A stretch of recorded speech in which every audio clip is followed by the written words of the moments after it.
ऐसा सॉफ्टवेयर बनाओ जिससे हम राजनीति से प्रेरित ना हो। डिक्लेयर करो कि मैं एक ऐसा आदमी हूं जो राजनीति से प्रेरित नहीं हूं। यह गुनाह है लोकतंत्र का। यह बात ऐलान है कि आपका लोकतंत्र आपसे ले लिया गया है। 2 कौड़ी के पत्रकार होते हैं, 2 साल से यही बताया जाए तो नौकरी चली जाएगी। ठीक है, नौकरी तो सबकी जाती है। नौकरी उन युवाओं की भी चली गई जो 2.5 साल से इंतजार कर रहे थे कि मिलेगी नौकरी। उनकी भी तो गई ना, उनकी तो नौकरी ही नहीं गई। तो दहेज का मार्केट डाउन हो गया उन बेचारों का। वो यही सोच के तो बड़े हुए, कलेक्टर बने, इतना घिस घिस के दहेज लेंगे। उनका आदर्श क्या है? जो लोग लोकतंत्र के खिलाफ फैसलों पर साइन कर रहे हैं, 90% ये दहेज लेने वाले अफसर वहां बैठे हैं। तो उनका ईमान, उनका गैरत, उनका डेमोक्रेसी में कैसे है भाई? वो तो रोज अपने आप से डरा हुआ आदमी है। वो तो किसी भी हुकूमत और किसी भी सवाल से डर जाएगा। इसीलिए कहे सवाल करने की नई संस्कृति आ गई। Well done boss, well done. Bhagat Singh ने बहुत बड़ी गलती कर दी, सवाल कर दिया। चंद्रशेखर आजाद ने सवाल करके गलती कर दी। गांधी जी ने सवाल करके गलती कर दी। तो क्या कोई विचारधारा, कोई पार्टी, कोई सरकार यह अंतिम रूप से ऐलान कर सकती है कि वो उसका अंतिम सत्य मिल गया? वही विचारधारा अंतिम सत्य है। एक तो सब एक दूसरे के फोटोकॉपी हो गए आजकल, सारे के सारे। तो ये एक भयावह स्थिति है जिसमें आप ऑपरेट कर रहे हैं। हमारे पेशे में उससे भी ज्यादा भयावह स्थिति।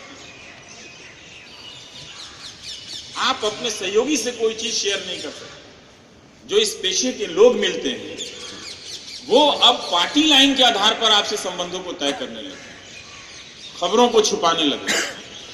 उनसे जिनसे आपका बहुत व्यक्तिगत संबंध है, उनसे जिनसे आपका वर्षों से भावनात्मक संबंध है, बड़ा टूट गए हैं सर, बहुत टूट गए। जिनके साथ 24 घंटे का संबंध रहा, रात दिन का, वो लोग तक बदल गए। वो लोग इसके आधार पर संबंधों को अब निभाने लगे। बात नहीं करते, हेलो हाय नमस्कार तक नहीं होता। ये कितना भयावह है ये रिजेक्शन। सोचिए, जिसके साथ आप दिन रात उठते बैठते हो, लाख झगड़ा हो जाए, आते जाते गुजरते एक मुस्कान का तो कम से कम आप क्लेम करते ही। आपसे नहीं तो कम से कम परिवारों से आप घरों में आते हैं। तो इसका मतलब ये मवालीकरण जो है राजनीति के एक हिस्से का, वो कंप्लीट हो गया दोस्तों। अब वो दोस्त कभी वापस लौट के नहीं आए। वो चाहे न्यूज रूम में है, चाहे हमारे रिश्तेदारियों में है, चाहे वो हमारे मोहल्ले में रहता हो, चाहे उससे कई तरह के रिश्तेदार में रहता, सारे के सारे लोगों को एकाएक करते हुए बदलते हुए। वैसे में अपने आप को रोज टेस्ट करना पड़ता है कि आप जो बोल रहे हैं वो सही बोल रहे हैं क्या? इतने लोग ये क्यों बदल? क्या मैं कोई गलत सवाल कर रहा हूँ? क्या मैं कोई नाजायज सवाल कर रहा हूँ? मैं सवाल करने से ज्यादा इस बात पर ज्यादा सोचता हूँ। लेकिन ये बहुत ही खतरनाक दौर है कि जनता का स्पेस छोटा होता जा रहा है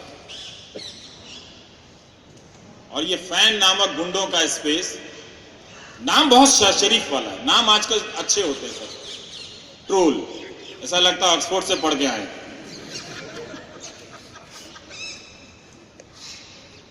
ट्रोल है ये तो। बहुत सारे लोग तो 2 साल तक जब तक ट्विटर नहीं छोड़ा तो इसी चक्कर में थे कि it's a part of life. गुंडा मवाली कब से पार्ट ऑफ लाइफ हो गया भाई? तो घर में बिठा लो, बहुत सारे गुंडे घूम रहे हैं। सरकार को लिख दो कि जेल में जितने मवाली हैं उनको हमारे यहां भेज दीजिए, it's a part of life, हम साथ ही में रहेंगे। तो उनको बिठा लिया, वो ट्रोल को लेकर तो नए नए शब्द आते हैं, फैन। राजनीति में हमने कभी नहीं सुना कि कोई नेता का फैन हो सकता। अपनी मूर्खता का, अपनी बौद्धिक संपदा का इतना सार्वजनिक सरेंडर करते हुए लोगों को हमने नहीं देखा। कई बार सोचता हूं कि ठीक है, उन्होंने कोई जीवन का सत्य देख लिया हो तो इंतजार कर लेते हैं, देख लेते हैं। लेकिन मुझे दुख उन्हीं के लिए भी होता है जो लोग सुरक्षा के घेरे में पत्रकारिता कर रहे हैं। उनको पता होना चाहिए कि उनकी औकात इसलिए है कि हम जैसे लोग हैं,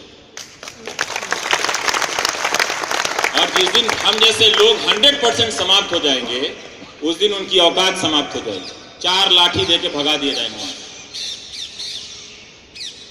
उनका जो पूरा बार्गेन पावर है वो हमारी वजह से है। वो इसीलिए उनको सरकार के करीब रखा जाता है, बागों में बहार में रखा जाता है, नहीं रखा जाता, रखा जाता है। अब मैंने तो कह दिया 1 जनवरी 2017 से मैं कोई सवाल ही नहीं पूछूंगा, एक पर्सनल पूछूंगा बनियान का ब्रांड क्या है। कोई जर्नलिस्ट थोड़ा तो इंट्रूसिव होगा ना, उसके बाद मैं कुछ नहीं पूछूंगा, मौसम कैसा है, हवा कैसी है, इसी तरह का। मैंने बोला जिसको इंटरव्यू देना वो आ जाओ, मैं कोई सवाल नहीं करूंगा, बल्कि आप ही मेरे से सवाल पूछना कब आए कब खाए। मैंने कहा सर खा लिया है, और खिला दीजिएगा और खा लेंगे, गाड़ी उड़ी दे दीजिएगा वो भी ले लेंगे सर, सब ले लेंगे आप चिंता मत कीजिए, नैतिकता छोड़कर। तो ये डराना बार बार, आपने पूछा उन्होंने तो नहीं किया, आप उनके साथ लोड आप ले लीजिए क्योंकि आप पूछ रहे हैं। अब वो एकदम भार विहीन अवस्था में गुरुत्वाकर्षण से मुक्त वो अपना बैठ के हवा में तैर रहे हैं, जैसे चांद पे पहुंच गए बिना खर्चे के, कम खर्चे के। ये एक तनाव है कि जो सामाजिक जो बहिष्कार हो रहा है सर, वो बहुत डरावना है। आपके पेशे के लोग आपका बहिष्कार कर रहे हैं, आप अपने पेशे के लोगों पर भरोसा नहीं कर सकते कि अगर आप व्हाट्सएप मैसेज कर रहे हैं तो उस मैसेज कहाँ दिखाया जाए। लेकिन आपको सुनते सुनते ऐसा लगा कि यह अकेलापन जो आप महसूस कर रहे हैं, आपने कहा कि काफ़ी अकेलापन लगता है। मैं पिछले 2 वर्ष से, खासकर 2-2.5 वर्ष से हिंदुस्तान में पाठकों और दर्शकों और श्रोताओं की प्रतिक्रिया को बहुत गौर से